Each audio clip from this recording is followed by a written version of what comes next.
It was the kind of London evening that pretends to be elegant while hiding rot beneath the perfume. Crystal chandeliers, polished marble, champagne that cost more than rent. I stood near the edge of the ballroom at the Regency Mayfair Gala, a place meant for developers, investors, and the people who pretended to like them. My wife, Evelyn, sparkled in silver. She always knew how to own a room that wasn't hers. The charity auction had just started when the betrayal began. The host's voice echoed across the hall. Next up, the Hale Residences project, generously donated by Evelyn Hale and her partner, Oliver Grayson. My chest went still. Partner. Every head turned toward the stage. Evelyn and Oliver walked up together, his hand at the small of her back like it had always belonged there. The cameras caught everything. The crowd applauded. I smiled. A perfect, practiced smile. Inside, something colder than shock spread through me, not rage, not heartbreak, just the sound of glass cracking quietly in my mind. Oliver took the mic. Evelyn and I are thrilled to announce our new collaboration, the Grayson Hale Group. We'll be focusing on sustainable luxury developments, a new vision for London. Evelyn nodded, glowing under the lights. She never once looked at me. The crowd roared, and I understood. This wasn't just betrayal. It was a burial mine, publicly staged. The applause kept going. People whispered my name, the man she'd outgrown. I sipped my drink, still smiling. The kind of smile that makes people believe you're fine while your heart quietly rearranges its priorities. Never let them see you bleed. That was the rule I'd built my career on. Tonight, it became my armor. After the speeches, Oliver came to shake my hand. "Marcus," he said, tone oily with victory. "No hard feelings, mate. It's just business. You know how the game works." Evelyn stood beside him, eyes daring me to crumble. I looked at her, really looked. She wore the same diamond earrings I'd given her when I closed my first deal. The ones she said symbolized forever. I almost laughed. "Of course," I said quietly. "Just business." Then I leaned in close enough for her alone to hear. "You always did have terrible timing." Her smile faltered for a fraction of a second, so brief no one else saw it. They left together, drunk on their own spectacle. I stayed, surrounded by people who pretended not to stare. The whispers were already rewriting the story. Evelyn Hale, visionary investor. Marcus Hale, her unlucky husband. But they didn't know me. Luck had never built anything I owned. Later, when the ballroom emptied, I stood by the window overlooking Piccadilly. The city glimmered below, like something that belonged to someone else. I replayed every detail. The way Oliver had said, "partner." The way Evelyn didn't correct him. It hadn't been spontaneous. It was rehearsed. And that meant it was predictable. Predictable things can be dismantled. I drove home through rain that looked like liquid mercury on the windshield. Our penthouse felt colder than usual, the kind of emptiness that had always existed between us, but tonight felt final. On the counter, a note, handwritten, elegant, cruel in its neatness. "Marcus, I've moved out. Please don't make this harder than it needs to be. You've built a good foundation, but I need someone who can build an empire." Evelyn, I folded the note once, slid it into my jacket, and poured myself a drink. The whiskey burned, but not as much as her arrogance. "An empire," she said. "Funny thing about empires, they always fall the same way, from the top down." I didn't sleep that night. I watched the skyline until dawn, every tower and terrace reflecting back the same truth. She thought she'd taken everything that mattered. She had no idea what I'd already taken from her. Because the merger contracts, the deeds she and Oliver announced tonight, I'd seen them weeks ago. And I'd signed the land rights to a trust under my name. A trust neither of them knew existed yet. I'd known this day was coming.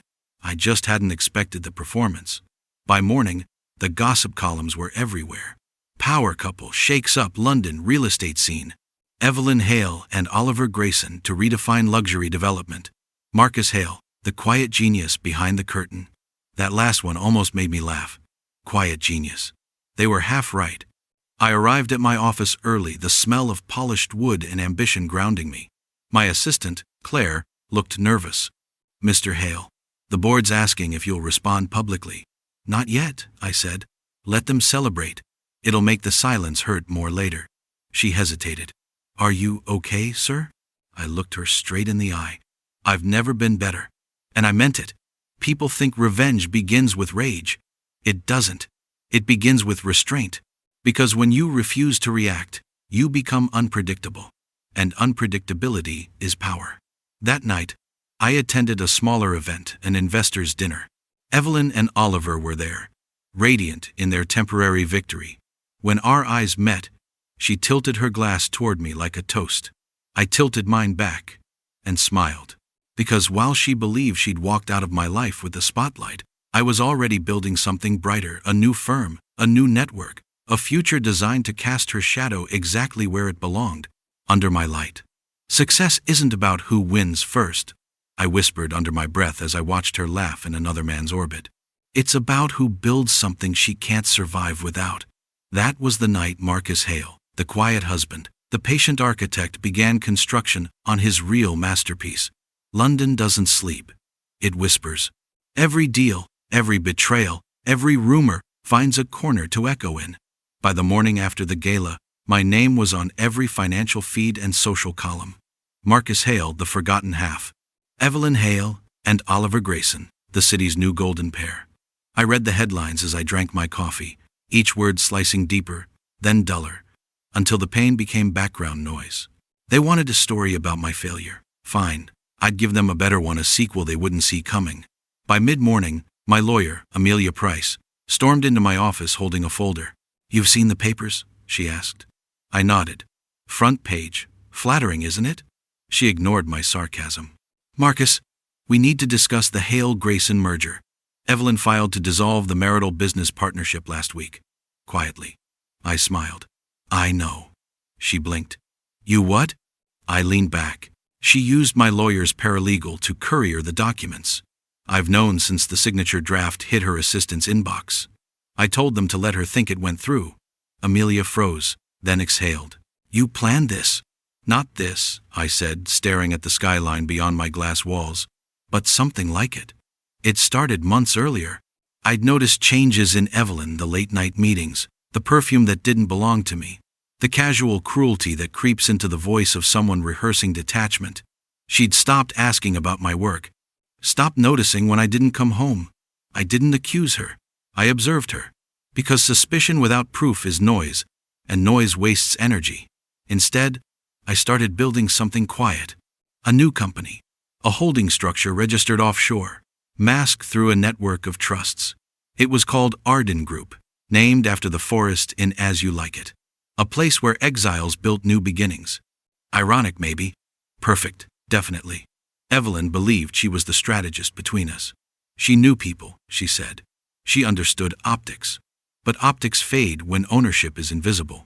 While she dazzled the public with press releases, I was buying the foundations beneath her new empire. Literally. 2 of the development sites Oliver had been pitching to investors, the old Kensington Row and the Thamesview parcel, were quietly acquired months ago by Arden Group Holdings. They didn't know it yet, but every brick of their future was sitting on my land. Amelia sat across from me, still trying to catch up. "Marcus," she said carefully, "you're telling me you own the sites that Grayson and Evelyn are building on?" "Technically," I said. "Arden Group does." "And you control Arden Group?" "Completely." She blinked again. "That's cold." "No," I said quietly. "That's architectural symmetry." By noon, I was walking through one of those sites, the empty stretch of riverfront that would soon bear Oliver's name in glossy brochures. I could already see the models they'd sell. Glass towers reflecting sunsets. Words like legacy, Eden, horizon. Funny how people sell air with conviction. I ran my hand along the old railing, imagining the headlines when the real owners were revealed. Not yet, I thought. Timing was everything.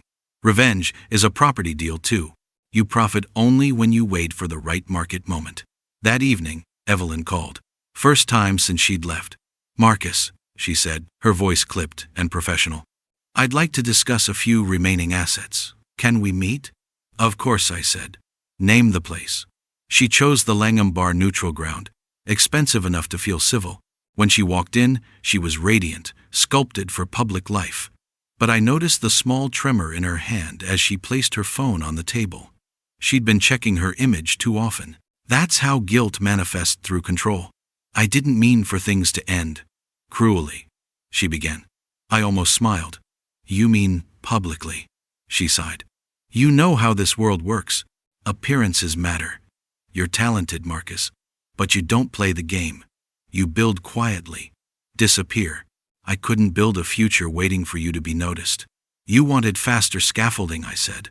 Not stronger foundations. That line made her flinch. Good. People always underestimate the calm ones, until they realize calm is just precision. She leaned forward. You're angry. I understand. But if you're smart, you'll take your share from the sale and walk away. I stared at her. You think I'm angry? I think you're hurt. No, I said softly. I'm focused. She frowned. Focused on what? I finished my drink and stood. Finishing what you started. Her eyes narrowed. What does that mean? I smiled, that small, unbothered smile she used to call my poker face.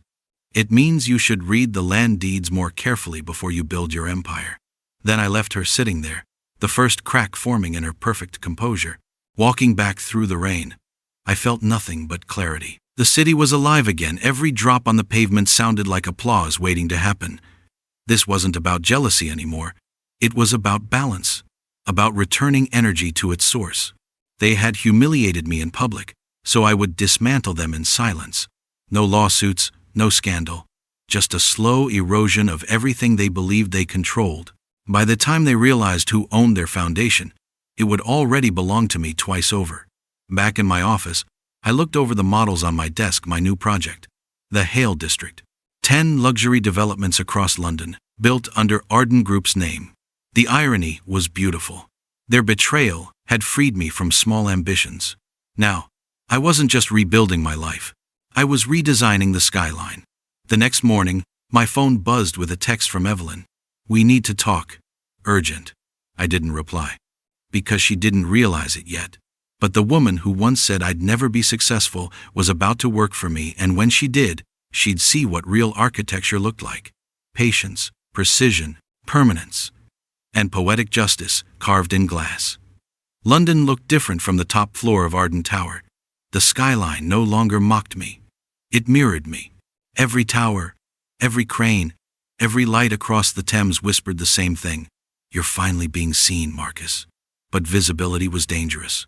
The best builders know the higher the structure, the quieter the foundation must be. That's why no one knew Arden Group was mine. Not the press, not the investors, not Evelyn or Oliver. To them, Arden was just another faceless developer, with deep pockets and silent partners. To me, it was a chessboard. I spent the next 6 months turning my invisibility into leverage, while Evelyn and Oliver threw launch parties and plastered their names across billboards. I signed deals behind shell companies, acquired their suppliers, and bought the rights to their primary contractors. By spring, Grace and Hale Group didn't even realize that every stone, tile, and ton of steel they used came from Arden subsidiaries. They were building their future out of materials I owned, and the invoices came right back to me. Claire, my assistant, knew more than anyone else. She was the only person I trusted. Sharp, loyal, and as unshakable as steel. She handled every paper trail that mattered. One afternoon, she came into my office holding a folder and said, "They've just submitted the new bid for the Thamesview development." I looked up. "Who's managing it?" She smirked. "Evelyn. Personally. For the first time in months." I laughed. Perfect. That evening, the proposal landed in my inbox. Grace and Hale Group, Thamesview Luxury Residences. I opened it, reading through her familiar phrasing, the one she used when she wanted to sound visionary. Reimagining London's horizon through sustainable luxury. Her words. My land. Halfway through, I saw my own architectural renderings embedded in the deck, repurposed from old projects she and I had once designed together. She hadn't even bothered to change the watermark. That stung more than I'd admit. But it also made her mistake poetic. Because when her file reached the review committee, they'd notice the watermark, and they'd know exactly who owned it. The following week, I attended the developer council meeting. It was held at the Shard, top floor-to-ceiling windows. Impossible view. Oliver was there, smiling like a man who thought the city belonged to him. Evelyn sat beside him, flawless as ever, hiding her nerves under charm. They didn't notice me at first. Why would they? Arden Group didn't exist to them as me. When my name tag caught Evelyn's eye, The color drained from her face. "Marcus?" she whispered, barely audible. I nodded politely. "Evelyn, Oliver." Oliver recovered first. "Didn't realize you were with Arden. Small world, isn't it?" I smiled. "Smaller than you think." The meeting began. When the chairwoman announced that Arden Group owned the Thamesview land outright, Evelyn's pen slipped from her fingers. Silence. The room turned toward me. I didn't gloat. I didn't smirk. I just folded my hands. "Arden is committed to ethical partnerships," I said smoothly. "If Grayson Hale Group wishes to lease the property, we're open to negotiation at fair market rate." The word lease hit like a bullet. It meant they could build, but only as tenants. Evelyn's jaw tightened. Oliver forced a laugh. "Surely there's room for collaboration, Marcus." "There always is," I said. "You just have to know which floor you're on." Afterward, as people congratulated me for Arden's acquisition, Evelyn cornered me in the corridor. "What the hell is this?" she hissed. I looked at her calmly. "Business. You're doing this to humiliate me?" "No. You did that yourself," I said. "I'm just restoring balance." Her voice cracked. "You bought our land." "Our?" I repeated softly. "Evelyn, you left our the night. You introduced your new partner at my event." Her silence was sharp enough to draw blood. I stepped closer, lowering my voice. "You once said I'd never be successful because I cared more about details than people. Turns out, details are people. They remember." She blinked hard, her composure fracturing like thin glass. "I won't let you destroy what we built." I leaned in, my voice calm. "Evelyn, you didn't build it. You leased it from me before you even knew it existed." Then I walked away. That night, London felt alive again. The city's pulse matched mine, steady, quiet, inevitable. At home, I poured a drink and watched the lights reflect off the Thames. Revenge wasn't the thrill I expected. It wasn't fire. It was math. Every humiliation had a value. Every betrayal had interest. And when compounded with time, the return was flawless. But even as the wins stacked up, something shifted inside me. It wasn't guilt, it was emptiness. Because revenge without purpose is just architecture without people. I told myself it wasn't about Evelyn anymore. It was about principle. About not letting anyone use my silence as weakness again. Still, sometimes, I caught myself wondering, was I proving her wrong, or just proving I could survive her? Weeks later, I walked through the construction site. The foundation was nearly laid. The cranes groaned in the mist. Steel meeting sky. Evelyn's crew was on site, filing paperwork and shouting instructions. I recognized her from afar, helmet, clipboard, posture still proud despite everything. She didn't see me, but I watched her for a moment. For the first time, I didn't feel anger. Just distance. A kind of closure that doesn't announce itself, it just arrives. Because she was building my dream now, brick by brick, and she didn't even know it. The press soon caught on. Arden Group acquires Grayson Hale's flagship properties in historic merger turnaround. The public called it poetic. I called it Tuesday. Oliver tried to fight it, but his liquidity was thin. His empire was glass, and I'd finally learned how to tilt the light. By the end of the quarter, their investors began defecting quietly, signing with Arden. The same investors Evelyn once said, I'd never be bold enough to impress. One evening, I received a short email from her. "Congratulations, Marcus. You've won. I hope it feels as good as you thought it would." I didn't reply, because she was wrong again. Winning didn't feel good. It just felt complete. As I left the office that night, the city shimmered through glass and rain. The reflection staring back wasn't the man she'd left, it was the man she had created. And soon, she would stand behind the very desk that bore the name she once dismissed. Marcus Hale, founder and AMP, CEO, Arden Group. London had learned my name again. But this time, it wasn't whispered. It was printed, broadcast, signed on buildings that hadn't even existed a year ago.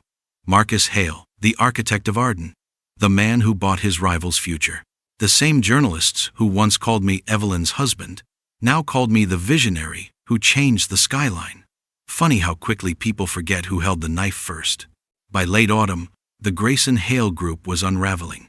Investors were pulling out, projects stalling. Their glass offices in Knightsbridge, once buzzing with ego, now echoed with unanswered phones. Oliver was doing damage control interviews, podcasts, charm offensives, But charm doesn't fix math. Their liquidity was gone. Their partnerships all mine. The only thing keeping them afloat was Evelyn's name. And she was running out of headlines. I didn't need to sabotage them anymore. They were eroding on their own.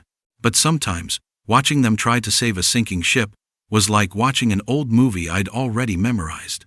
Predictable. Tragic. Almost poetic. One morning, Claire walked into my office, holding a glossy magazine. "You'll want to see this," she said.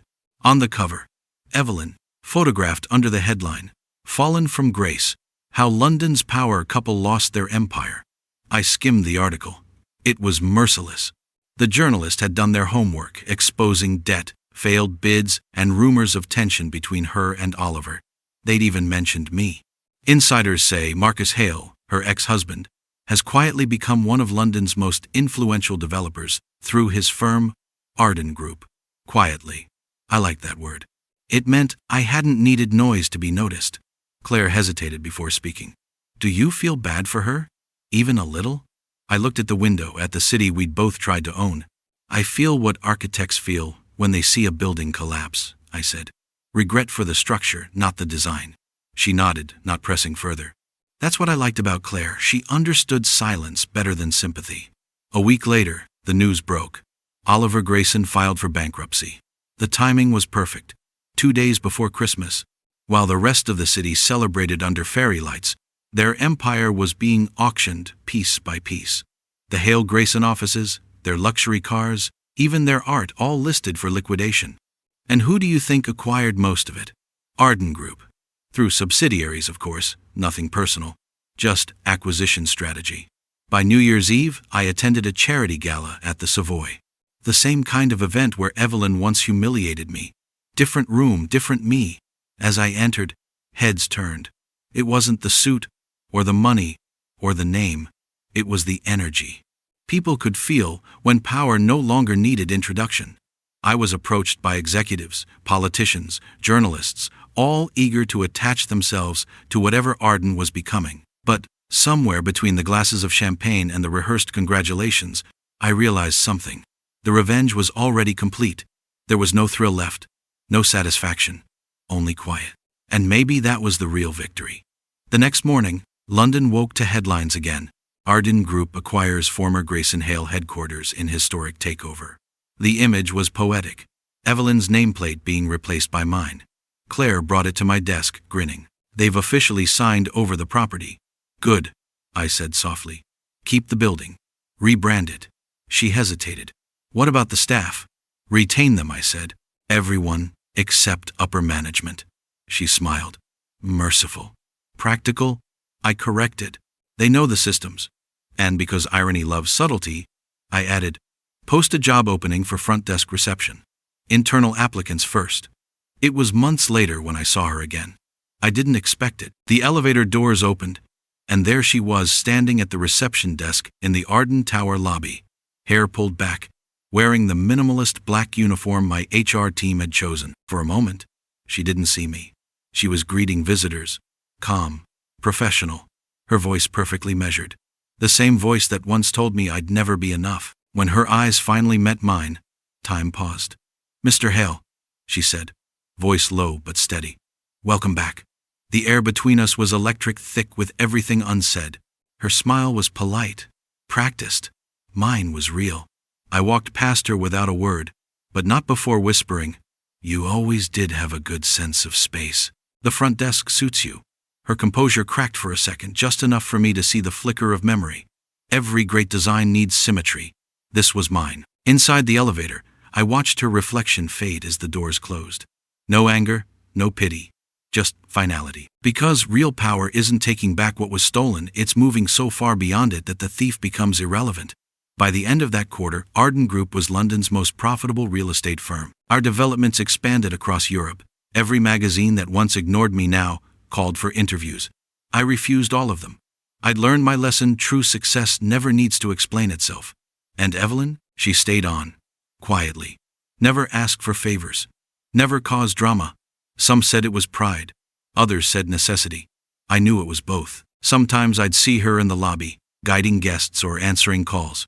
She'd nod politely, never speaking first. We'd become two strangers connected only by the architecture of consequence. And every time I saw her, I thought the same thing. You were right. I wasn't successful then. But I am now, and not because I proved you wrong. Because I stopped needing you to be right. That night, as I left the building, I paused by the glass doors. Evelyn was still at the desk, finishing paperwork. Her reflection shimmered beside mine in the glass, two silhouettes divided by light. For the first time, I didn't see an enemy. Just a chapter I'd already closed. I stepped outside, the city air cold but clean, and let the door close behind me with the soft click of closure. There's a sound I've come to recognize, the sound of quiet success. It doesn't roar, it hums, like the low buzz of city lights over glass at midnight. That was the sound inside the Arden Tower, most nights now. The empire was stable, self-sustaining, and respected. Every number was up, every investor was happy. Every headline put me at the center of the skyline I'd once built from scratch. And yet, when the corridors emptied and my office went silent, it all felt strangely hollow.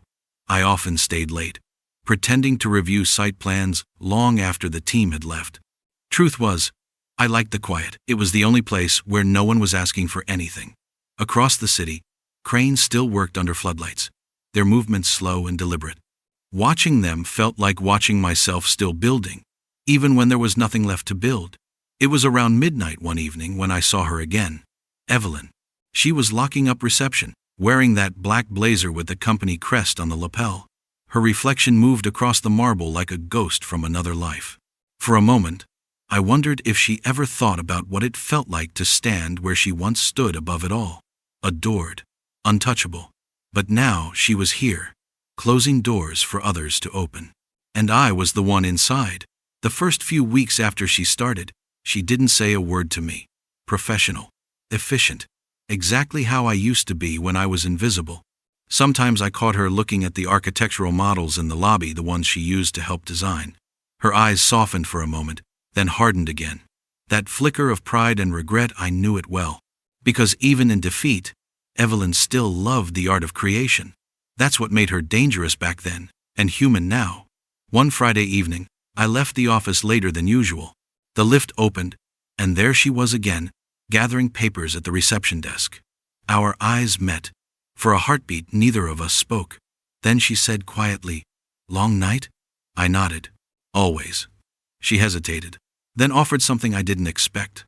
A small, tired smile. "You used to say work was your therapy." I looked at her. "Still is. The difference is, I can afford the good kind now." That made her laugh, a soft, real laugh.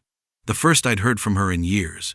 It was unsettling, because for a second, I remembered what it was like before everything turned cold, before ambition replaced affection. She looked down. "You've done well for yourself, Marcus." I said nothing. "I mean it," she continued. "You proved me wrong. I thought you'd always be small, the kind of man who dreamed but never demanded. And what do you think now?" I asked. She met my gaze. "That I misjudged what kind of man you'd become." Her tone wasn't cruel. It was almost sad. Then she gathered her things and left. I stood there for a long time, watching her walk into the London rain, the same woman who once walked out of my life with someone else's hand on her back. And I realized I didn't feel victory anymore, just the echo of everything it had cost to get here. The following Monday, Claire found me staring out the window of my office. "Something on your mind?" she asked. "Just thinking about how fragile all this is," I said, gesturing to the city beyond the glass. She frowned. "You've never sounded uncertain before." "I'm not uncertain," I said. "Just aware." "Of what?" "That success doesn't sound like I thought it would." Claire studied me for a moment. "You've built something incredible, Marcus. You gave London a new skyline." "I built it out of anger," I said. "It's beautiful, but it's not peace." "Then what would peace look like?" I didn't have an answer. Not yet. Weeks passed. The office thrived. Evelyn kept working quietly, never missing a day, never complaining. She didn't ask for special treatment. She didn't seek forgiveness either. That fascinated me. There was strength in her silence, the same kind I once mistook for weakness in myself. Then, one afternoon, I overheard two employees whispering near the lift. "Did you hear about Hale's ex? She's working here. Can you imagine? She must be desperate. I stepped into view, and their laughter died instantly. Gentlemen, I said, my tone level. We don't laugh at anyone in this building. We learn from them. They nodded, pale, and scurried away. Evelyn heard it. Our eyes met again from across the lobby. She said nothing, but the gratitude in her gaze was quiet and heavy. That night, I couldn't sleep. I lay in my flat overlooking the Thames, the city lights reflected in the glass like constellations of consequence. For years, I'd built everything to prove her wrong.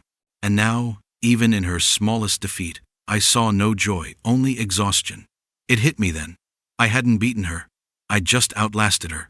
And there's no glory in surviving someone who's already surrendered. The next morning, I called a meeting with my executive team. We're expanding operations, I said. We'll need new leadership for the foundation arm. Claire blinked. Foundation arm? Yes. A non-profit initiative under Arden. Affordable housing projects. Urban redevelopment. That's not our usual market, she said carefully. It's time we started building things that matter, I said. Later, as I passed through the lobby, Evelyn stopped me. I heard about the foundation, she said. That's unexpected. Why?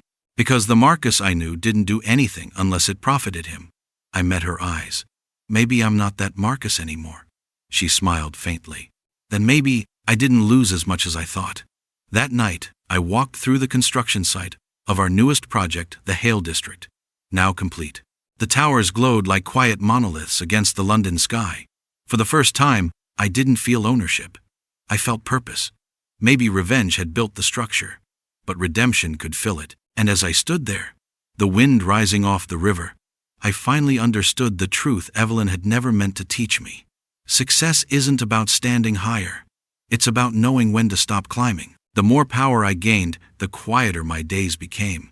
It was ironic success had made me invisible again. Only this time, it was by choice. I no longer chased meetings or headlines. I spent my mornings reviewing foundation plans, my evenings walking construction sites alone. The city didn't roar for me anymore. It hummed steady, familiar, and somewhere between those hums, I started hearing something else. The weight of silence. The part of life that comes after revenge. The Arden Foundation had become more than a press move, it had purpose. We were restoring old estates, converting them into affordable spaces for families who'd been priced out of London's skyline.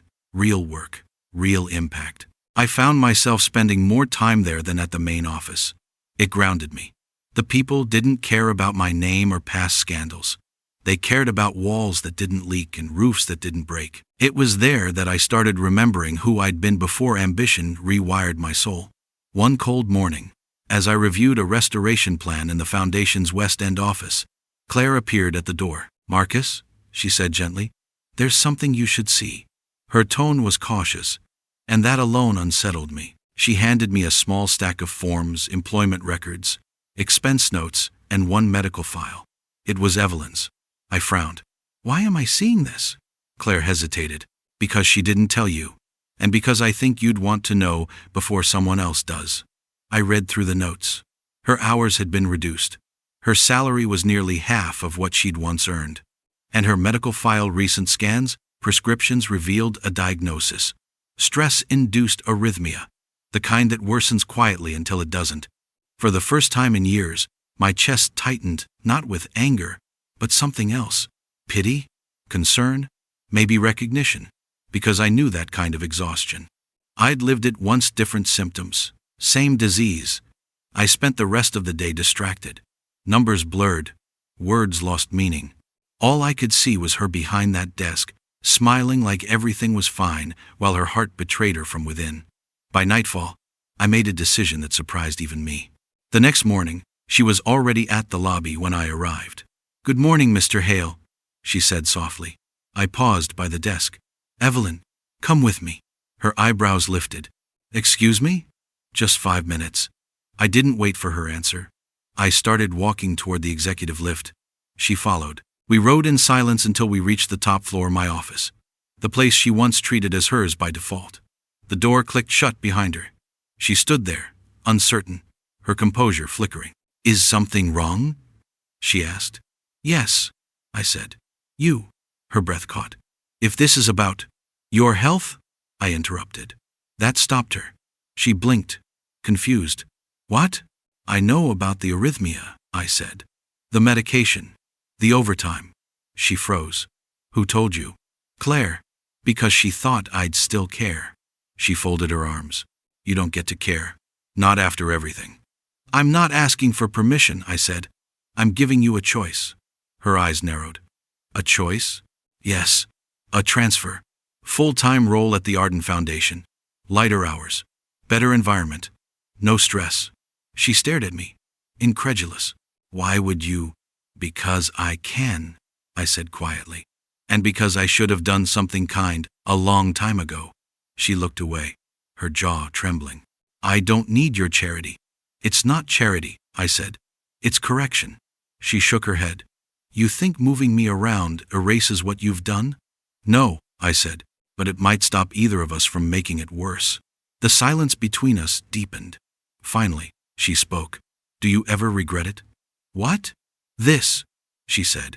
All of it. The revenge. The empire. Watching me fall. I thought for a long moment. No, I said honestly. Not then. But I regret what it turned me into. Her eyes softened. You changed more than I did. I had to, I said. Maybe. But somewhere in there, you lost the version of yourself that used to love me. That version died the night you left. She nodded, tears threatening. Maybe it did, but I didn't realize until now that mine died too. The silence was raw, human. For the first time since our marriage ended, we weren't adversaries. We were just two people standing in the aftermath of the same storm. After she left my office, I sat for a long time, staring at the skyline. London looked the same, but I didn't. For years, I'd built towers taller than my grief. Now I wanted to build something that could outlast it. That evening, I visited one of the Arden Foundation's new projects in Brixton, a refurbished townhouse turned youth shelter. The air smelled of fresh paint and second chances. The director, a young man named Omar, handed me a set of keys. Your design changes saved us 6 months of work, he said. Thank you. I nodded, pocketing the keys. It's not about saving time, I said. It's about building places that make people feel seen. He smiled. You sound like a man who's learned the hard way. I chuckled softly. You have no idea. 2 weeks later, Evelyn accepted the transfer. No discussion, no drama, just a quiet signature on HR's desk. When she started at the foundation, I visited once, unannounced. She was organizing volunteer schedules, surrounded by paint-splattered interns. She looked lighter. The city's noise no longer clung to her. When she saw me, she smiled genuine, small, but real. Didn't think you'd actually come here, she said. Had to see if my best hire was earning her keep. She laughed softly. Still the same dry humor. Still the same terrible taste in partners, I said. And for the first time, she didn't wince. She just smiled. That night, I walked the Thames alone. The air was cold, the water dark but alive. For the first time in years, the skyline didn't feel like competition. It felt like forgiveness. And, as I stood there, I realized something I'd never admitted aloud. Evelyn hadn't been my failure. She'd been my lesson. And I'd finally passed. London's spring light has a strange honesty to it. It doesn't flatter. It exposes. Every flaw on glass, every crack in stone, every truth I'd rather leave buried. That was the light pouring through the foundation's atrium the morning I arrived unannounced. Children were painting a mural on the far wall, broad strokes of color over what used to be gray plaster. Evelyn stood among them, sleeves rolled up, a streak of blue on her wrist. For a second, I didn't recognize her. The woman who once measured success in invitations and applause now measured it in laughter echoing off brick. When she saw me, she smiled, half amused, half surprised. Marcus Hale in a building without marble floors. Miracles happen. Careful, I said. If you keep talking like that, I'll make you chairwoman. She laughed, and the sound hit something old inside me. A door I'd nailed shut years ago. We walked through the new wing together. Sunlight bounced off the fresh paint, illuminating every imperfection. She kept pointing out details, uneven tiles, leaky faucets, things I'd normally call flaws. But in her voice, they sounded like progress. These places breathe, she said. Nothing sterile about them. You used to hate imperfection. She looked at me. So did you. And there it was. The mirror I'd spent a decade avoiding. Later, we sat on the steps outside, coffee in hand. The city noise was distant, like it belonged to another world. I read the article about you, she said. They called you London's silent builder. I prefer that to London's angry ex-husband. She smiled. Do you miss it?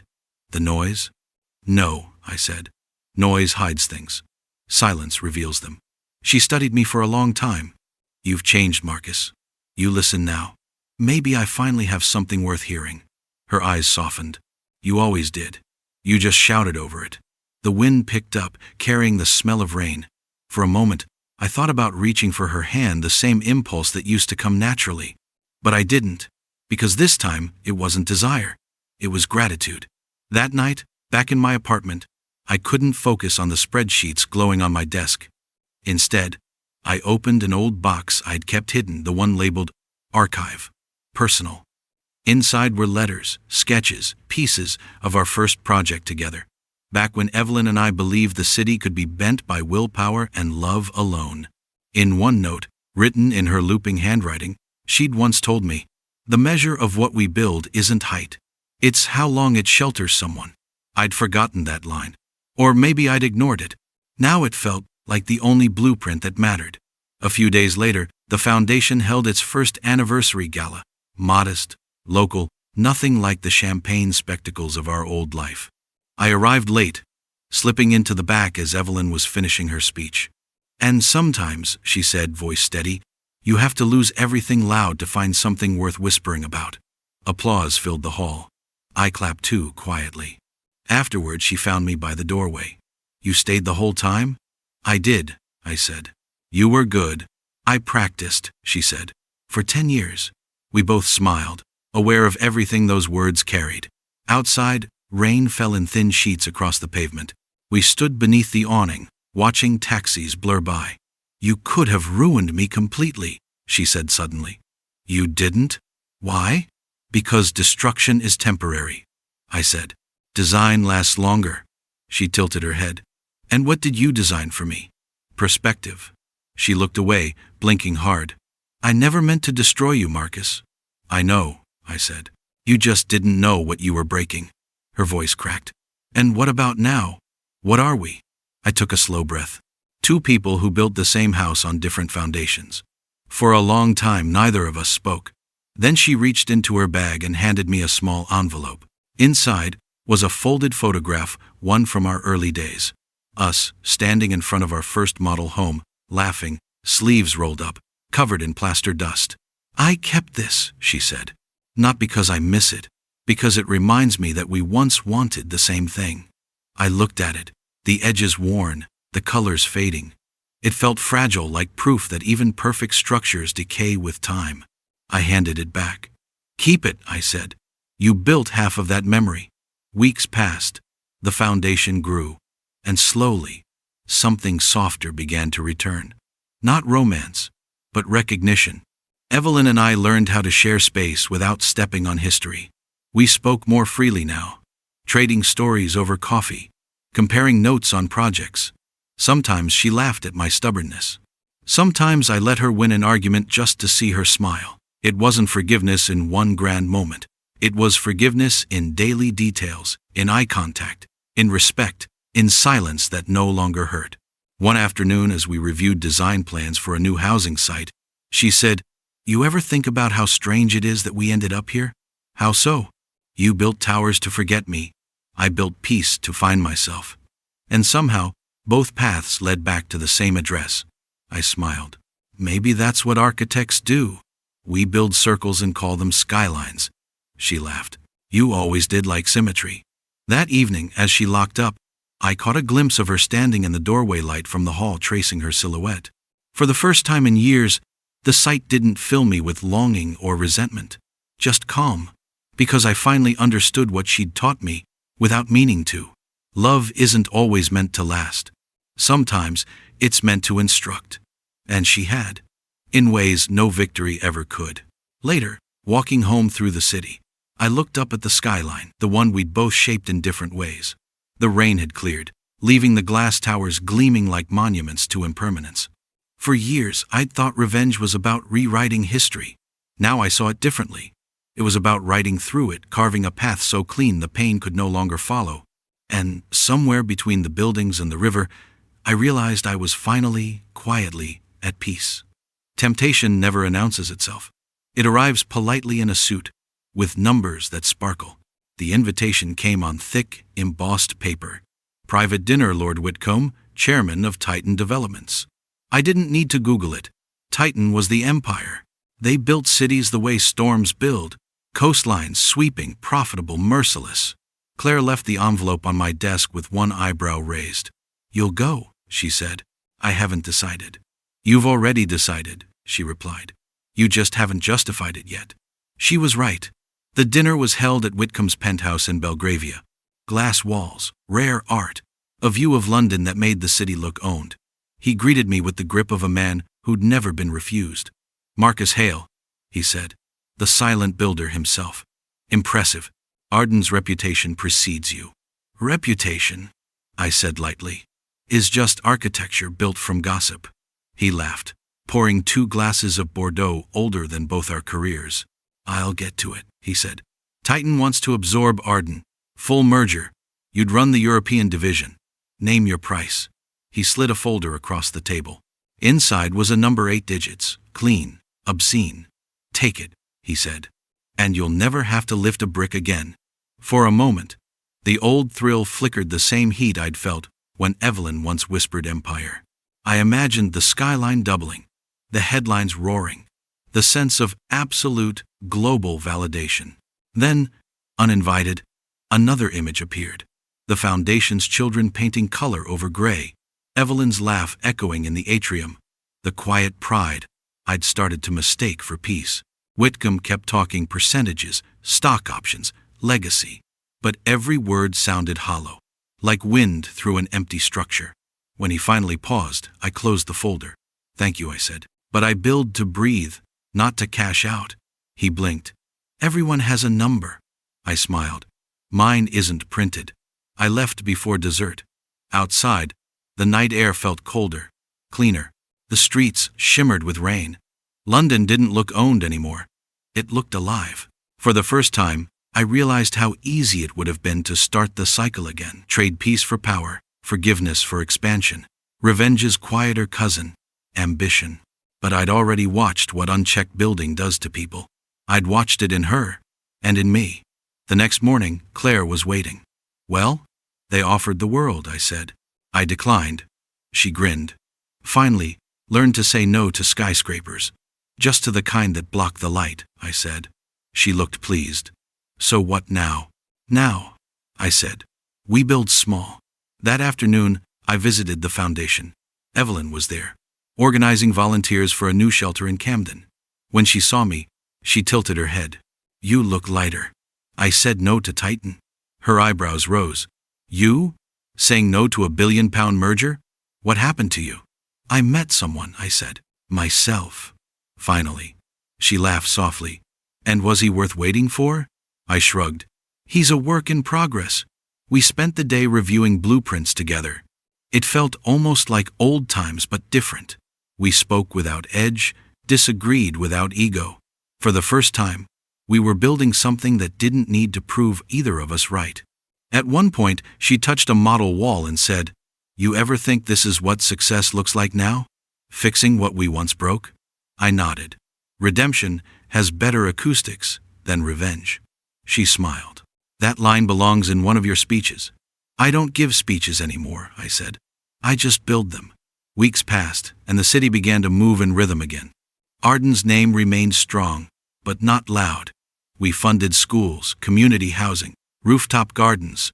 Every project carried the same small inscription on its cornerstone: "Built to heal."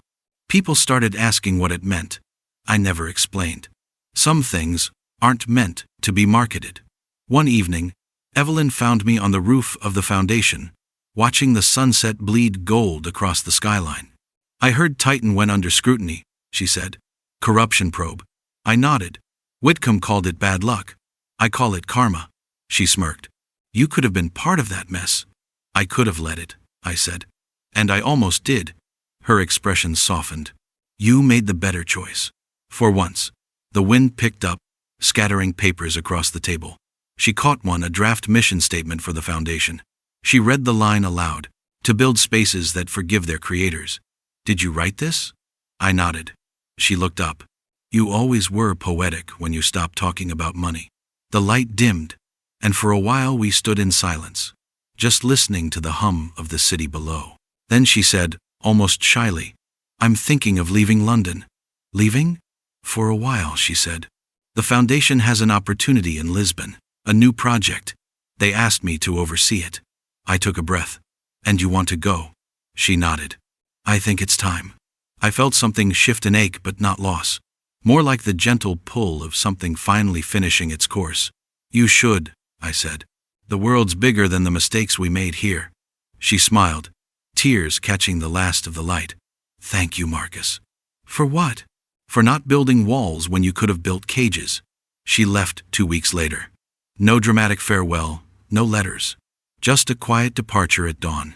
When I arrived at the office that morning, her desk at reception was empty, clean, orderly, a trace of lavender in the air. On it sat a small white envelope with my name. Inside, a single note. We finally built something worth keeping. I read it twice, then folded it carefully into my jacket pocket. That night, I walked along the Thames again. The city reflected itself in the water glass, light and ghosts. Evelyn was gone. But she wasn't lost. Neither was I. Because for the first time, the skyline didn't feel like a monument to what I'd overcome. It felt like a promise of what I'd learned to let go. Success, I realized, isn't the opposite of failure. It's the peace that comes after both have lost their grip. And as the lights of London shimmered across the river, I finally allowed myself to stop measuring heights and start admiring horizons. Legacy doesn't happen by design. It happens by accident when you stop chasing it. A year passed after Evelyn left London. Arden grew quieter, leaner, and somehow stronger. We no longer chased record-breaking towers or billion-pound projects. We focused on smaller, human designs, the kind you could walk through and feel the heartbeat behind the walls. And somewhere along that shift, people began calling me something I never expected. A mentor. It started with an internship program at the Arden Foundation. Young architects, engineers, and designers applied from all over Europe. I thought I'd be a figurehead. Nothing more. But one morning, I walked into the workspace and found a group of students arguing over the ethics of luxury developments. Their energy reminded me of myself, hungry, impatient, certain they could bend the world. So I sat down with them. Not as their boss, but as one of them. We talked about architecture, yes, but also about empathy. About the weight of decisions, the invisible cost of ambition, the importance of building things that forgive human error instead of punishing it. When I finished, one of them, a girl named Leah, asked, "Is it true you used to be ruthless?" I smiled. Ruthless is just another word for scared. They stared at me, and I could see the question forming. Scared of what? Of being irrelevant, I said. Of not being seen. Leah nodded slowly. And, are you still scared? I thought about Evelyn's note in my jacket drawer. The one that simply said, "We finally built something worth keeping." No, I said. Now I'm just careful. From then on, I met with them every Friday. We'd sit around old blueprints and redesign things together, not to impress clients, but to heal cities. One of them joked that I'd gone soft. I told him softness was just strength without cruelty. He wrote it down. I pretended not to notice. One afternoon, Claire came into my office, holding her tablet. "Your interns are trending," she said. "Trending?" She nodded. "A clip from your workshop went viral. The one where you said, 'Build with mercy.' People are quoting it." I laughed. People quote everything these days. "Maybe," she said. "But this one's sticking." She showed me the video. Me in a white shirt, sleeves rolled up, explaining why cities fail not from bad design but from arrogant design. It had millions of views. For once, I didn't cringe. Because it wasn't about me. It was about the message. A few weeks later, I received a package at the foundation. No return address. Inside, a small model, a miniature courtyard garden, built with recycled glass and stone. And a note. Lisbon sends its regards. The community garden is finished. It's beautiful. I smiled, tracing the edge of the note with my thumb. Somehow, even across countries, we were still building in parallel two lines that would never meet again, but always run side by side. That night, Leah found me sketching alone. "You ever think about building something for yourself?" she asked. "I already did," I said. "It just doesn't have walls." She frowned, not understanding. "You'll see one day," I said. "When you stop needing applause to hear your own worth." She nodded, writing it down again. Maybe that's how wisdom survives, through repetition disguised as advice. A few months later, the mayor's office reached out. They wanted to name a district redevelopment after the foundation. The Hale Renewal Project. The irony didn't escape me. My name, once dragged through public scandal, now symbolized rebirth. At the ceremony, I stood before a small crowd: community leaders, architects, journalists. I wasn't nervous. For the first time, I wasn't performing. "Cities," I said, "are like people. They break, rebuild, and break again. The goal isn't perfection. It's endurance. We build so others don't have to start from zero." When the applause came, it was soft, genuine, and for the first time, I didn't deflect it. I let it land. Later, as the event wound down, a woman approached me with a shy smile. "You don't remember me," she said, "but I used to work for Evelyn at Grace and Hale." I blinked. "That was a long time ago." "Yes," she said, "but I wanted to tell you something. Back then, you were the name everyone underestimated. She used to talk about you, said you'd outgrow your shadow one day." I paused. Did she really say that? "She did," the woman said, "just not out loud." Then she walked away, leaving me standing there, the city humming around me. That night, I went back to my office. The skyline glittered beyond the glass, the same towers, the same river, but a different reflection. I opened my desk drawer and took out Evelyn's note again. Then, for the first time, I replied not with words, but with action. I called the foundation's finance director. "Set up a scholarship," I said. "Name it after Evelyn. For women in architecture. No press releases, no branding, quiet." He hesitated. "Understood. Amount?" "Enough," I said. And that was that. Weeks later, I visited one of our new sites, a small courtyard park built on what used to be a derelict lot. Children were running through the fountain. Leah stood nearby, clipboard in hand, beaming. "It's done," she said. I looked around, simple, honest, alive. "It's perfect," I said. She smiled. "You always said nothing's perfect." I nodded. "Except peace." That evening, I walked home by the Thames again. The city had changed color, not brighter, not duller, just real. And for the first time, I realized I didn't need the skyline to reflect me anymore, because I'd finally learned what every builder learns too late. We don't own what we build. We become what it teaches us.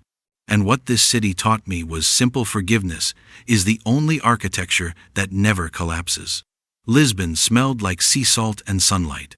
Warm air drifted off the Tagus River, carrying the sound of gulls and distant laughter. The city was softer than London. Slower, almost patient. It felt like a place that had learned how to heal. I hadn't planned to come. The invitation arrived unexpectedly. An embossed card from the Lisbon Renewal Project, signed only with two initials, E.H. For a long time, I stared at those letters. Once, they'd been the center of my world. Now, they were an echo. Still, something inside me knew I had to go, not to rekindle anything, but to acknowledge everything. The event was small. Local architects, volunteers, and residents gathered in a restored courtyard garden at the edge of Alfama. Terracotta walls glowed in the evening sun. Children played among the olive trees Evelyn had planted herself. When she stepped up to speak, the crowd quieted. Her hair was shorter now, streaked with silver. Her posture still proud but softened by time. She wore a white dress, not glamorous, just simple, honest. "We built this place," she said, "to remind the world that beauty and kindness can occupy the same space." Her voice didn't shake. It flowed steady, calm, assured. I watched from the back, unseen.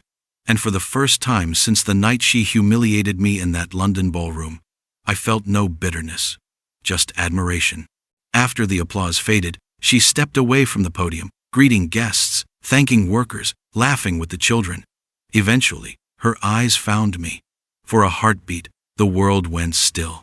She blinked, surprised. Then she smiled, a small, genuine smile that didn't belong to the past. "Marcus Hale," she said as I approached. "I thought you preferred skylines to sunsets." "I used to," I said, "but I've learned to appreciate what doesn't need to be built." She laughed softly. "You look different." "So do you." "Older, wiser," I said, "and happier." She tilted her head. "You sound like you mean that." "I do." We walked together through the courtyard, the sound of music drifting from a nearby street. She told me about her work, community centers, housing initiatives, partnerships across Europe. She'd done everything she once mocked me for dreaming too small. "You built something remarkable," I said. "So did you," she replied. "London still speaks your name." "I'd rather it spoke my purpose," I said. She smiled. "Maybe now it does." We stopped by a fountain in the center of the garden, water catching the last orange light.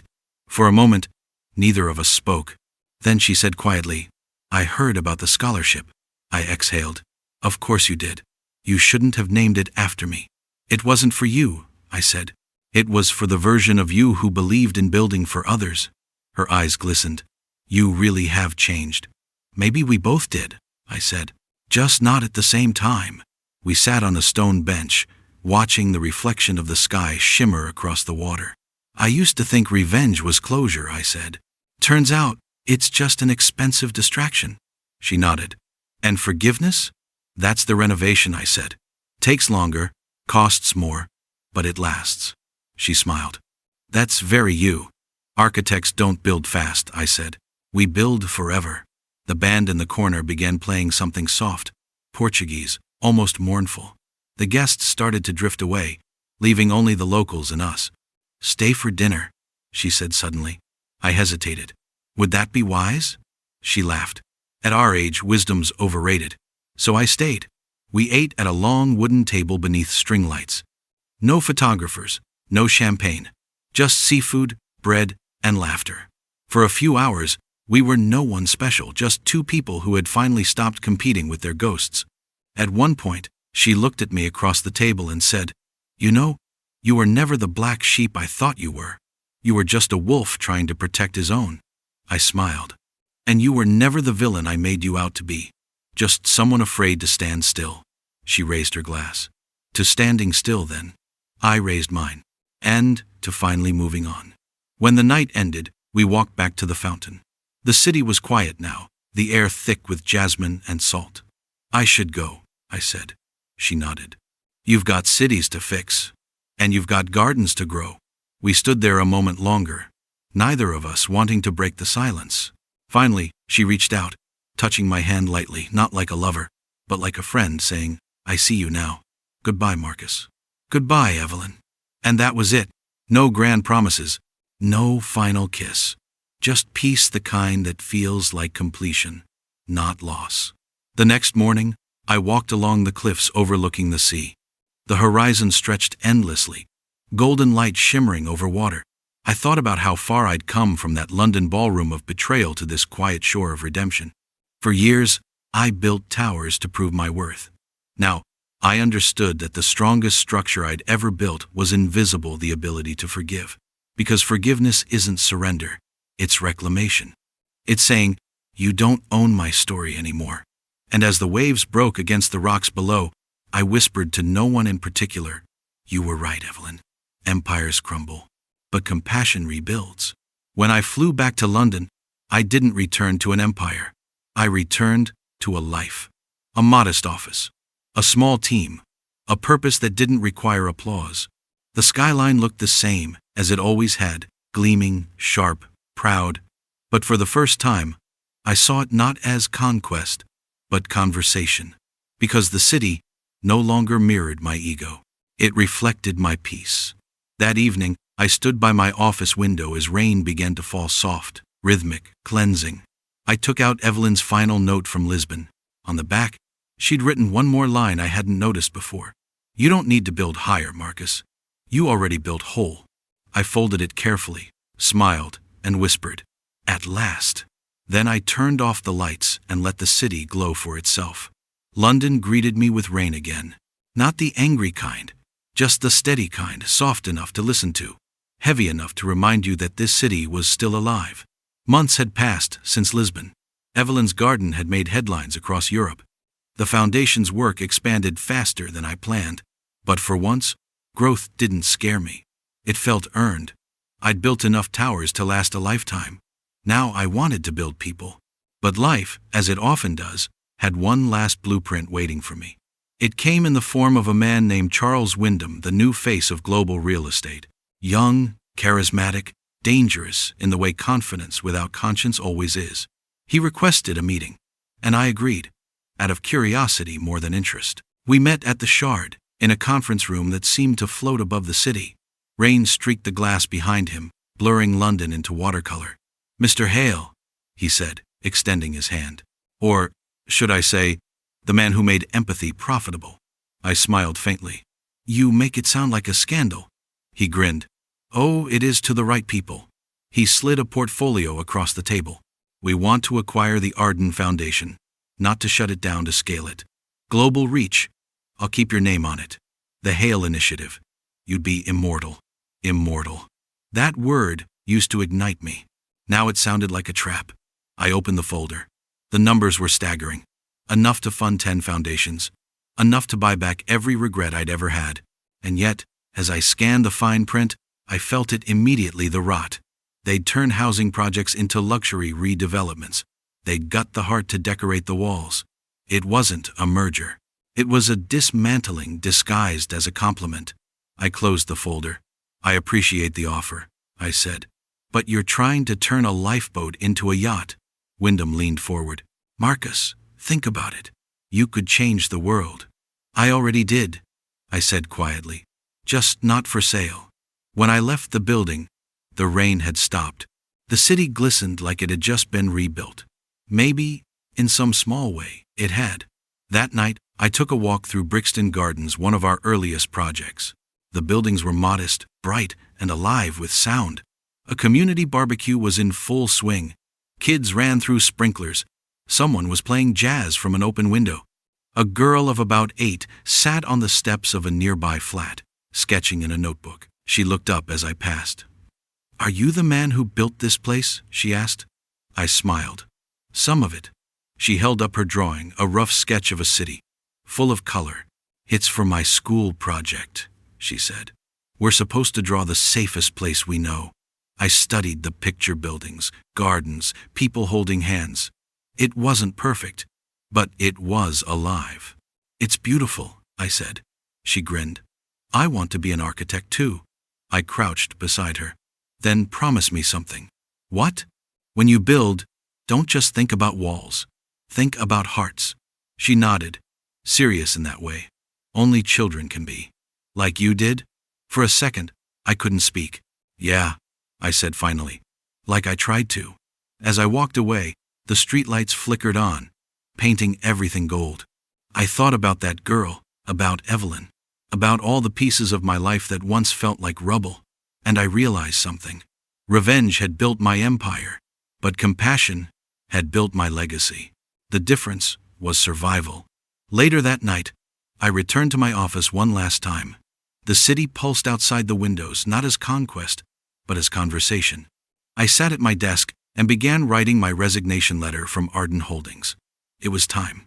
I left everything in Claire's capable hands, along with a simple note: keep building small. That's where the soul fits best. Then I packed one box, not of trophies, not of awards, but of sketches. The first design I ever drew with Evelyn. The first plan that ever failed. The first blueprint that ever made someone's life better. Failures, triumphs, lessons, all the same color now. A week later, I boarded a train north. No assistance, no agenda, no headlines. I'd purchased an old cottage near the Lake District, quiet enough to hear my own thoughts again. The view wasn't spectacular. It was steady. I spent my days mentoring young designers online, my evenings restoring the cottage brick by brick. Every wall I rebuilt felt like forgiveness in motion. And sometimes, when the post arrived, there'd be a letter from Lisbon, short, warm, unburdened. Updates about the gardens, about a scholarship recipient, About peace. I never replied. Not because I didn't want to, because some stories end better in silence. Years later, I was invited back to London to give a talk at an architectural forum. The theme was legacy and design. I almost declined, but something inside me said it was time to close the circle. The auditorium was filled with young architects, the same kind of dreamers I once was. When it was my turn, I stepped to the podium, looking out at all those expectant faces. I used to think success was a skyscraper, I began. Now I know it's a foundation, invisible, steady, beneath everything that stands. The crowd was silent. I smiled. Build for profit if you must, I said. But remember this. Someday, someone will live inside what you create. Make sure they can breathe there. Applause filled the hall, not thunderous, but genuine. The kind that sounds like understanding. That evening, I walked along the Thames one last time. The water caught the lights of the city, glittering, unsteady, beautiful. For the first time in my life, I didn't see reflection or rivalry. I saw rhythm. I thought of Evelyn's words, of the girl's sketch, of everything I'd destroyed and rebuilt. You already built whole. She'd been right. I wasn't the husband she left behind.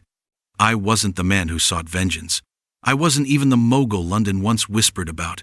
I was just a builder. And for the first time, that was enough. As dawn broke over the river, I turned away from the skyline and smiled. Because I finally knew success wasn't something you stood on. It was something you stood within. Time, I've learned, doesn't erase the past. It repurposes it like old brick, folded into a new wall. 10 years had passed since Lisbon. London had changed again, newer towers, new names, new noise. But I'd changed too. The cottage by the lake had become home. The garden I'd built there grew wild now, ivy curling over old plans I'd once drawn for skyscrapers. Sometimes, I'd sit on the porch at dawn, sipping coffee, watching fog roll in off the water, and think about how silence once unbearable had become my favorite companion. But every spring, without fail, I returned to London. Not for business, for the foundation, and for the future it was quietly raising. The auditorium smelled faintly of fresh paint and paper, new blueprints pinned to every wall. The Evelyn Hale Scholarship Exhibition.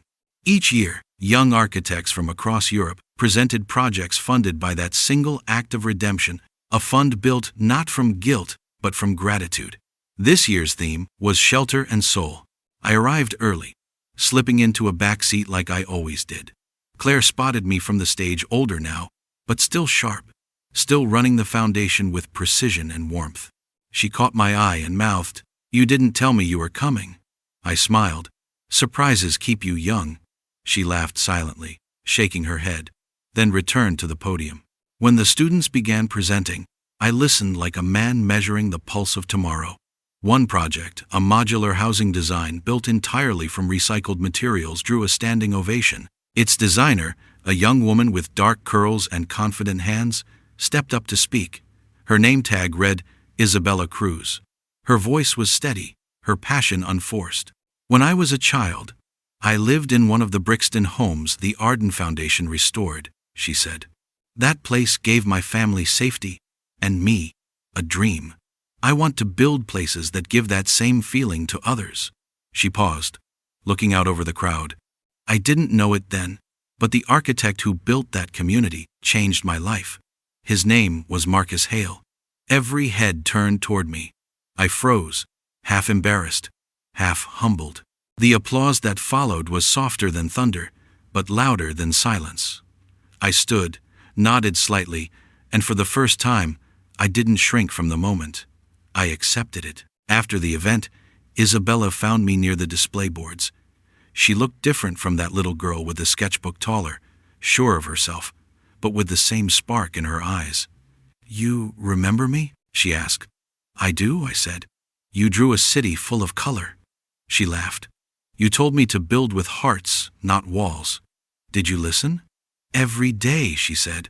"You're the reason I applied for this scholarship." For a second, I couldn't speak. She continued, "I used to wonder what kind of man builds something that makes strangers feel safe. Now I think I know." I smiled gently. "No, you don't. But maybe you will someday." She grinned. "Then I'll have to build something worth showing you." I'll hold you to it. Later that evening, Claire and I walked through the Foundation's new headquarters, a low, modern building made of stone, glass, and reclaimed steel. No luxury, no spectacle, just warmth. Funny, she said, how this all started with revenge. I nodded. Funny how revenge built forgiveness. She looked at me. Do you ever miss her? Every version of her, I said. But I think she's still here. Evelyn? I pointed toward the scholarship wall, where her name glowed under soft light. She's in the blueprints now. In the way these kids think. In every building that remembers mercy. Claire smiled. That's the most romantic thing you've ever said. Don't tell anyone, I said. I've got a reputation to ruin. When the hall emptied, I stayed behind. The rain had started again outside, tapping gently against the tall windows. I walked to the display wall and traced my fingers over the engraved words beneath the scholarship plaque. To those who build with grace where pride once stood. For a long time, I just stood there, breathing in the quiet. And for the first time in my life, I didn't feel like I was standing at the top of something. I felt like I was standing inside it. The city, the foundation, the people, they were all part of a single structure, and somehow, after everything, I finally belonged there. The next morning, before leaving London, I took a walk along the river. The skyline reflected in the Thames, every tower catching the gray dawn. One building stood out, the first one Evelyn and I ever designed together, now renovated, its corners softened by time. It no longer bore our names. It didn't need to. That was the irony. All the things I built to make myself unforgettable had faded. But the things I built to help others, they endured. Legacy, I realized, isn't what outlives you. It's what outgrows you. Before heading to the train station, I stopped by a small bookstore near Blackfriars. On the counter, between architecture journals and poetry anthologies, sat a familiar name. The Art of Repair. Essays on Building and Forgiveness by Evelyn Hale. I picked it up, thumbed through the pages. Her writing was clean, unpretentious, wise. In the dedication, I found one simple line. For M, who taught me that even ruins can hold light. I smiled, closed the book, and paid for it without a word. The train ride back north was quiet. As the city disappeared behind me, I thought about how strange it is, how lives that once collided can run parallel forever, neither erasing the other, just echoing gently through time. At sunset, when I reached the cottage, I placed her book on the shelf beside my old blueprints. Then I sat by the window, pen in hand, and began sketching again, not towers, not plans, just spaces. Spaces where people could breathe, laugh, and live without fear. And somewhere between those lines, I realized something simple and true. I hadn't just built forgiveness. I'd become it. Autumn came early that year. The air outside the cottage carried the scent of wet leaves and cedar smoke. Every morning I woke to the sound of geese lifting off the lake, the kind of sound that doesn't announce anything, just reminds you, the world keeps moving even when you stop chasing it. I'd promised myself I was done building. But builders don't retire. They redirect. So when the letter arrived, thick paper, unfamiliar seal, I already knew it would pull me back toward the noise, if only for a while. Shape it was, from Isabella Cruz. Mr. Hale, the city of Porto has commissioned my first independent project, a community learning center based on your original foundation plans. I can't imagine opening it without you there. At the bottom she'd drawn a tiny sketch, a circle of hands around a small house. Simple, hopeful. I smiled. The future was starting to build itself. 2 weeks later, I was on a plane to Portugal. From the air, the coastline glittered like someone had spilled silver across the edge of the world. When I landed, Isabella was waiting at the terminal, older, sharper, but still wearing that same fearless grin. You came, she said. I go where good architecture needs supervision, I said. She laughed. You mean where it might outshine you? Impossible, I said. And she rolled her eyes, the kind of banter that felt like family, not rivalry. The Porto Learning Center stood at the top of a hill, overlooking the Douro River. It wasn't grand. It didn't need to be. Walls of recycled stone, wide windows for light, gardens on the roof. Inside, classrooms opened onto courtyards filled with trees. It smelled like possibility. Isabella led me through every hallway as if presenting a symphony. This wing is for art, she said. That one's for trades. The auditorium's open to anyone. No fees, no barriers. It's beautiful, I said. It breathes. She turned to me, eyes bright. You taught me that. At the opening ceremony, the mayor spoke, journalists scribbled, and students waved banners. I stood behind Isabella, watching her handle the moment with ease. She didn't chase applause. She accepted it like sunlight, warm, temporary, natural. When she finished her speech, she handed me the microphone. Say something, she whispered. I hesitated. It's your day. Then let my day have your words. I looked at the crowd, hundreds of faces, young and old, expectant. I spent half my life trying to build something that would make me unforgettable, I said. The other half learning that the best architecture disappears, it becomes part of the landscape, part of the people. If this building ever outlives us, let it be because it remembered kindness better than our names. The applause rose like a tide. Somewhere in that sound, I swear, I heard Evelyn's laughter, faint, approving, carried by wind. That evening, the two of us walked along the riverfront. Porto glowed gold under the streetlights, the smell of roasted chestnuts in the air. Isabella looked at me. What happens now? You've mentored half of Europe. What's left to build? Not buildings, I said. Bridges. Between what? Between what I was, and what comes next. She smiled. That sounds like the start of another project. Maybe it is, I said. Only this time, I won't design it alone. The next morning, I left her a note before catching the train to Lisbon. One more stop, one more closure. I didn't know I still needed. The community garden Evelyn had built was still there, overgrown, radiant. Vines curled over stone benches, citrus trees heavy with fruit. A plaque by the entrance read, planted by Evelyn Hale and the Lisbon Renewal Team, 2016. I walked through slowly, touching leaves still wet with dew. Children were painting a new mural on the wall, bright blues, yellows, a skyline rising from flowers. One girl, maybe 10, turned and asked, "Are you the man who knew her?" I nodded. Yes. She told stories about you, the girl said. About a builder who stopped building. I smiled. She always did exaggerate. She said you taught her that buildings could forgive people. I looked up at the mural, sunlight spilling over it. Then, I suppose we both learned. Before I left, I placed a single blueprint on the garden bench, a design I'd drawn years ago and never used. A small amphitheater shaped like an open hand. No signature, no inscription, just an offering. As I turned to go, the wind caught the page and lifted it slightly as if the garden itself were saying thank you. Back at the cottage, weeks later, I received a parcel. No sender listed, but I knew. Inside was a photograph. The amphitheater had been built, the children sitting inside it, reading under the sun. On the back, a line written in neat handwriting, "The garden remembers you." I pinned it above my desk, beside the first sketch I ever drew. The beginning and the end, side by side. Now, when students or reporters ask about my life, I never tell them about the betrayal, or the empire, or even Evelyn. I tell them about the garden, about how the smallest thing you plant with sincerity will grow far beyond your control. And on quiet nights, when the wind moves through the trees outside the cottage, I imagine it carrying whispers from every project, every person, every forgiven mistake. That's legacy. Not what you build, but what keeps breathing when you're gone.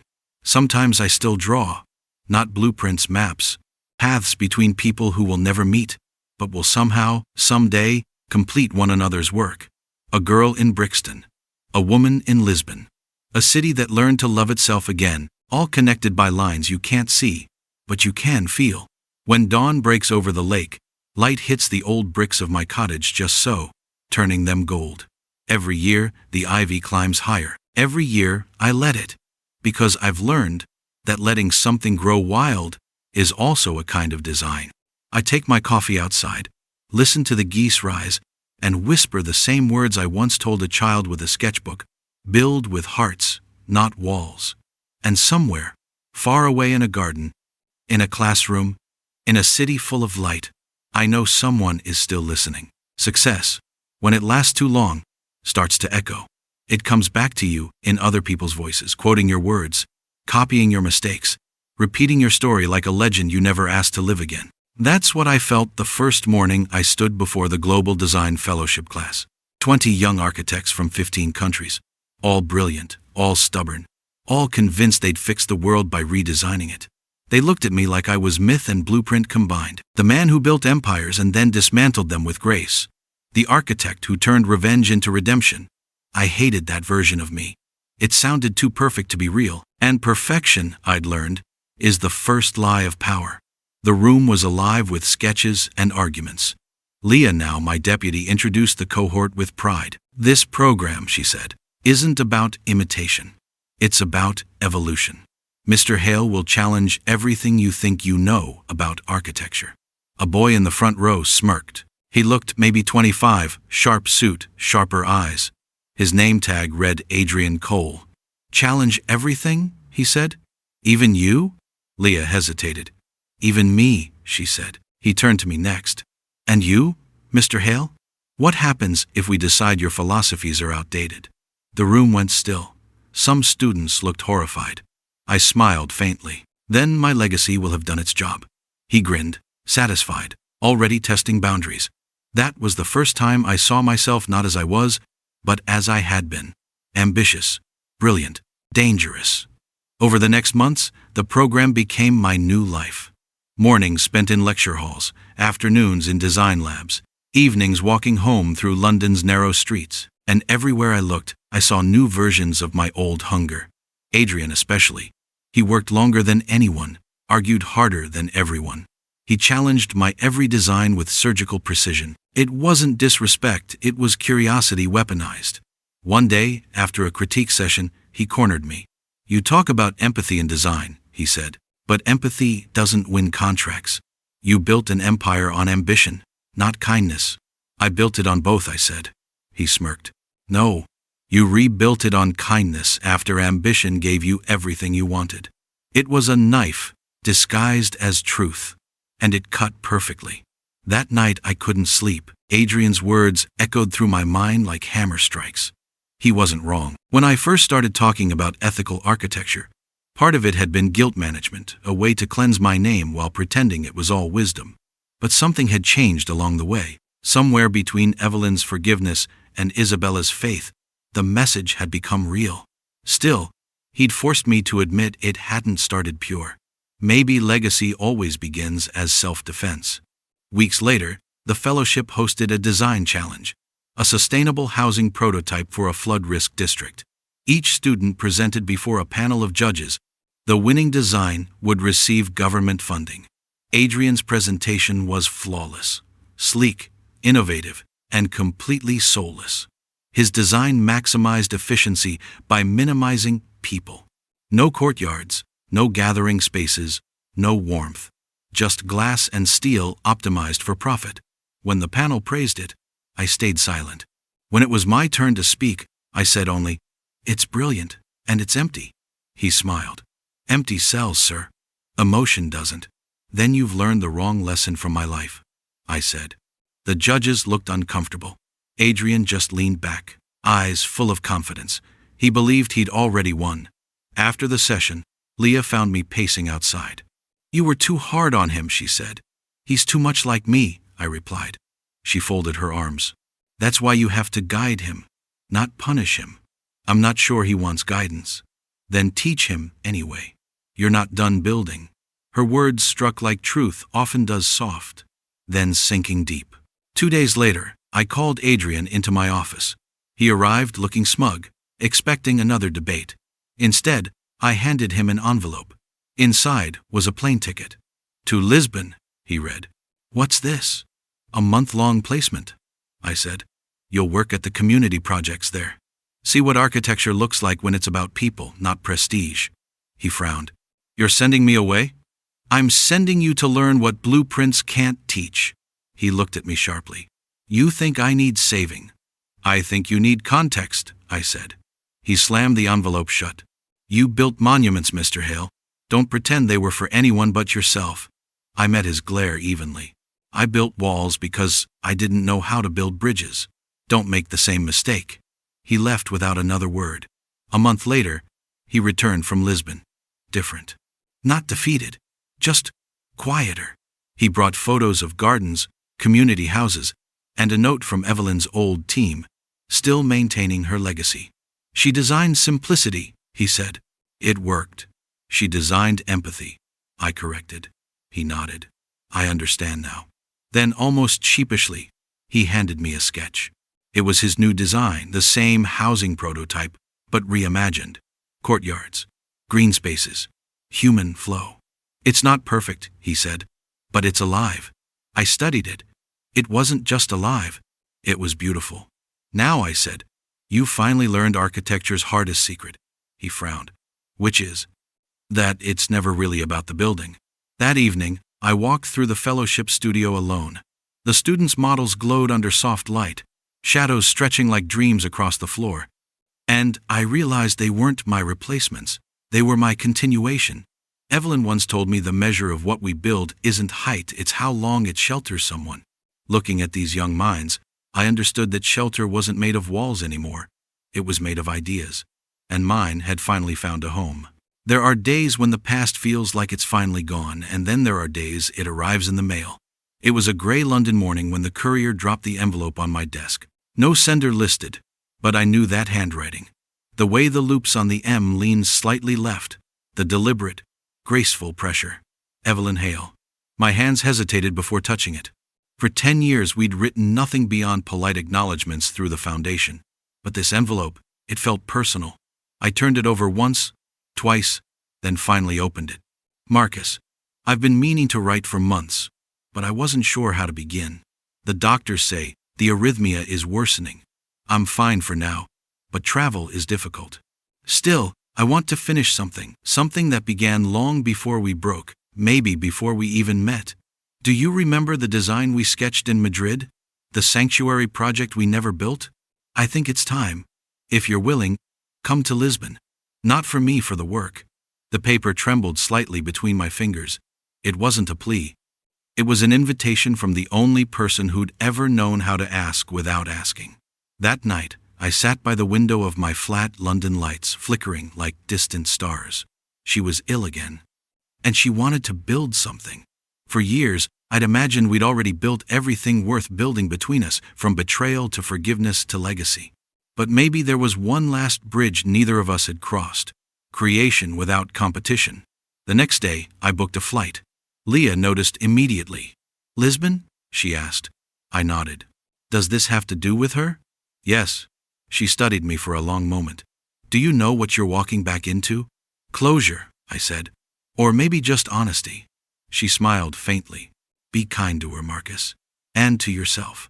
Lisbon greeted me with sunlight so bright it felt like forgiveness. The air smelled of citrus and sea salt. The city looked softer, more human than I remembered. Evelyn's garden was still thriving. Vines climbing the walls.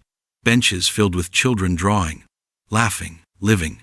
She met me there older, thinner, but still radiantly Evelyn. Her hair streaked white at the temples. Her eyes bright as ever. You came, she said. You asked, I said. We stood there for a moment, unsure which decade we were supposed to be in, the past or the present. Then she laughed. You still looked like success wears you uncomfortably. And you, I said, still look like you own every room you walk into. Except this one, she said softly. This one owns me. We sat on a stone bench beneath an orange tree, and she pulled a sketchbook from her bag. The pages were full of designs, curved lines, open courtyards, light falling through space. The sanctuary project, she said. A place for architects to recover from burnout. For creators to remember why they create. You started it. I want us to finish it. I flipped through the sketches. It was brilliant, quiet architecture, the kind that heals by breathing. It's beautiful, I said. It's incomplete, she corrected. I want you to help me give it form. Before she trailed off. I finished it for her. Before you can't. She nodded, her expression steady. Before time edits me out. We worked for hours each day, like old times, except now we didn't argue for dominance. We collaborated. We listened. She'd start a line, I'd finish it. I'd suggest a structure. She'd soften it. Somewhere between the pencil and the silence, we found what we'd lost years ago, equilibrium. At night, we'd sit in the garden, sketchbooks closed, wine between us. She'd talk about the foundation, about the girls she mentored, about the scholarship. You did more with my name than I ever could, she said one evening. You gave it meaning first, I replied. She smiled sadly. Do you ever regret forgiving me? I thought for a long moment. No, regret belongs to people still fighting their ghosts. She nodded slowly. And you stopped fighting? Mostly, I said, except the parts that wake me up at 3 a.m. She laughed softly. You always were an insomniac philosopher. Weeks passed. The sanctuary took shape on paper, a minimalist retreat surrounded by open gardens, sunlight, and silence. We planned for soundproof studios, meditation courtyards, a library built from reclaimed wood. It wasn't just architecture. It was apology, rendered in stone and light. One afternoon, as we finalized the entryway design, Evelyn's hand trembled. The pencil slipped, leaving a streak across the page. She froze. I'm fine, she said too quickly. I caught her hand gently. You don't have to be. For the first time in our lives, she didn't pull away. She just sat there, letting me steady her fingers. Promise me you'll finish it, she whispered. I will. Her voice dropped. Not for me, for us, for what we learned the hard way. I nodded. For us. That night, I couldn't sleep again.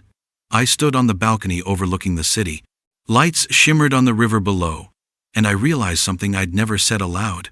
Forgiveness wasn't just something I gave her. It was something she'd taught me to give myself. 2 weeks later, she was too weak to leave her apartment. We worked from her bed. The sketches spread across the sheets.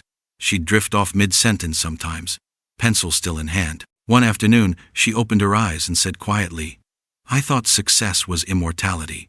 Turns out, it's just continuity. I smiled. You always had the better vocabulary. She looked out the window. Promise me one more thing. Anything. When I'm gone, don't build this as a memorial. Build it as a beginning. She passed away 2 nights later. Peacefully. Without warning, I found the last page of her sketchbook on the table, the sanctuary gate drawn open, sunlight spilling through it. At the bottom, in faint pencil, she'd written, Design complete. I sat there for hours, watching dawn spread across the Lisbon skyline. And when the first light touched the river, I whispered, Not yet, but soon. Grief changes the way sound travels. After Evelyn died, Lisbon became quieter. Even the wind through the orange trees seemed to move slower, gentler, as if the city itself was mourning. I spent the first week in her apartment, surrounded by blueprints. Half-finished sketches covered the dining table, lines intersecting like thoughts she hadn't had time to complete. Her scent still lingered, citrus and old paper. I didn't cry. Not because I didn't want to, but because grief, for me, had always been architectural. It needed structure before release. So, I built. We broke ground on the sanctuary 2 months later. The site sat on a quiet hillside overlooking the river, Evelyn's choice. She'd written in her notes, Let the wind do the talking. The team included both Lisbon architects and several of my mentees from London. Among them was Adrian, now matured, calmer, no longer chasing ego, just excellence. He stood beside me at the foundation ceremony. No speeches today, he asked. Not for this, I said. This one doesn't need noise. He nodded. Then I'll learn to listen. Construction was slow, deliberate. We followed Evelyn's designs exactly, even her peculiar insistence on leaving certain sections unfinished. It's intentional, I explained to the engineers. She wanted visitors to see the process, not just the product. To remind them that perfection is a moving target. By midsummer, the sanctuary began to take shape, curved stone corridors, open-air studios, gardens aligned with sunlight. It didn't look like architecture. It looked like memory turned solid. But success attracts vultures. 3 months into construction, I received an email from a familiar name, Charles Wyndham, the same developer who'd once tried to buy the foundation. His tone was predictable. Syrup over steel. Mr. Hale, we at Titan Developments have been following the progress of the sanctuary with admiration. We believe Evelyn Hale's legacy deserves a global platform. We propose a partnership, a chain of sanctuary resorts, inspired by her design philosophy. Naturally, you would be credited as co-visionary. I could almost hear the greed breathing between the lines. I deleted it. He sent another, then a third, more insistent. Finally, he called. Marcus, he said, voice smooth as polished glass. You're thinking too small. This project could fund itself 100 times over. It's not supposed to fund anything, I said. It's supposed to mean something. Meaning doesn't pay salaries. Meaning built your cities, I said. And it'll bury you too, if you're not careful. He laughed. You've gone sentimental. I've gone human. He paused, clearly thrown off balance. Evelyn would have wanted this scaled, he said finally. That stopped me cold. She would have wanted it protected, I said. And I hung up. I thought that would be the end of it. It wasn't. A week later, Titan began using Evelyn's name in promotional materials, inspired by the Hale design philosophy. They showcased renderings eerily similar to the sanctuary. My phone lit up with journalists asking for comment. The story spread fast.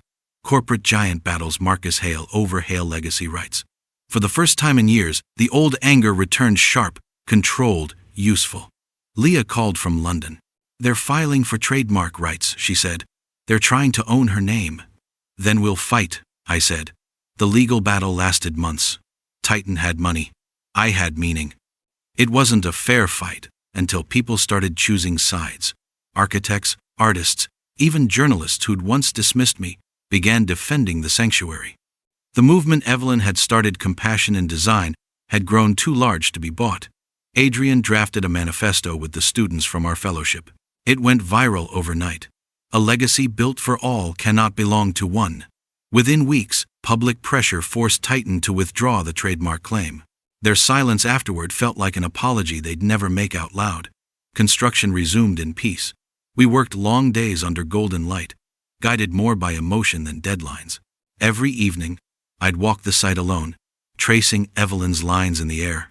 One night, as I stood in the half-built courtyard, Adrian approached. She'd be proud, he said. She'd criticize the lighting first, I said, smiling. He laughed. Maybe. But she'd still be proud. He hesitated, then added, You know, when I started, I wanted to be you. Now I just want to be honest. That's harder, I said. But it lasts longer. By winter, the sanctuary was nearly complete. All that remained was the final structure, the open hall, a space designed for reflection and rest.